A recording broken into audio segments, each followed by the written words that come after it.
ఉదయం లేచి social media open చేయగానే సాఫ్ట్వేర్ ఇంజనీర్ విజయారెడ్డి మృతికి సంబంధించిన వార్తలే ఎక్కువ కనబడుతున్నాయి. అందుకు సంబంధించిన విజయారెడ్డి ఆత్మహత్యకు సంబంధించి అనేక ఊహాజనితాలను సోషల్ మీడియా వాళ్ళు పబ్లిష్ చేస్తున్నారు. ఆమె ఆ విధంగా చనిపోయిందంటే లాస్ట్ ఫోన్ కాల్ వచ్చింది, తర్వాత లేదంటే వారం రోజుల కింద ఇంట్లో కుక్క చనిపోయిందని, ఇంకోటి లేదంటే పోయేటప్పుడు పిల్లి ఎదురు వచ్చిందని, ఇట్లా ఎవరికి నచ్చిన వార్తలను వాళ్ళు మీడియాలోకి వదులుతున్నారు. దీన్ని బట్టి ప్రజలు రోజు ఇదే వార్తలు చూసి విసిగిపోయారు.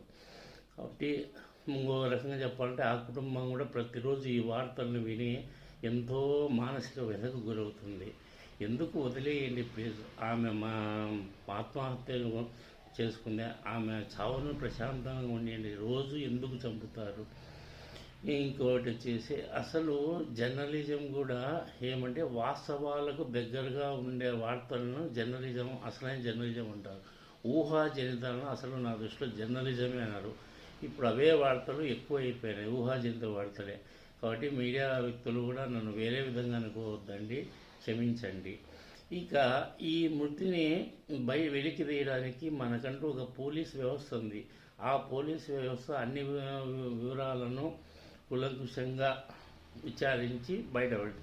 అందాక ఆగండి, అంతవరకు ఆ కుటుంబాన్ని వేధించొద్దని నా విన్నపం.